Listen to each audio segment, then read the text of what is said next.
Starting high with the success of Snow White and Pinocchio, it's interesting that Disney decided to do something 100% different for their third film. Fantazja doesn't have a narrative story. Hell, it doesn't even have any dialogue apart from the host. It's just an experiment of taking classical music and combining it with great Disney animation. It's not one story, it's several stories. And half the time, they're not even really stories. The opening is just a collection of abstract imagery that goes along with the music, like what your mind might be thinking when hearing it for the first time.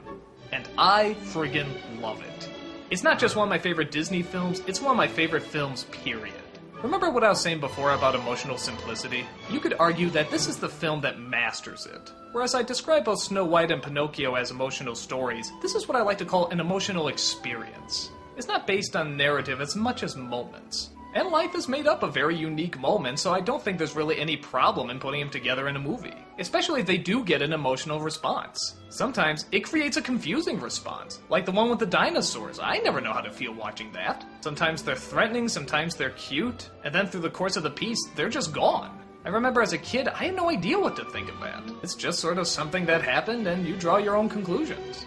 Some definitely do have a flowing narrative, like the most famous one, The Sorcerer's Apprentice. This is actually how the film came about. Disney just wanted to make this short with Mickey Mouse as a magician. But as the expenses for it got bigger and bigger, they finally just shrugged and said, hey, why don't we do a couple of these and just turn it into a flick?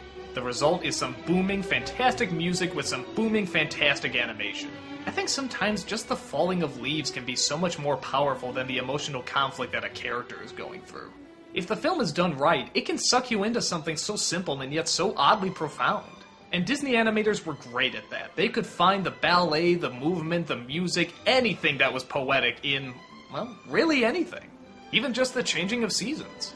I stated this before, but my absolute favorite is the ending. Both The Night on Bald Mountain and the Ave Maria. Even if you don't have a religious background, just the very basic emotional levels they have here are really high. The contrast in putting these two together is just brilliant, and the belief in something much darker than you can imagine, or more inspiring than you can imagine, is definitely there. Disney wanted to do a lot more of these and have this be a continuing film series. But sadly, the film didn't make the money that it needed. Oh, it made a lot of money. It was like the second or third highest grossing film that year, but it didn't matter. The film cost a fortune to make, and financially, it just didn't make sense to make anymore. They did make one sequel years later, though we'll get to that when we come around to it. For this film, though, Fantazja is a powerhouse of art. In fact, it's actually like going to an art museum, except with motion and music. As you can imagine, though, it's not as geared for kids as the other Disney flicks. There's nothing really troubling or bad about it that kids can't watch. I remember watching Bald Mountain Fight when I was younger. But with the exception of maybe Sorcerer's Apprentice, there's nothing here that's immediately geared towards them.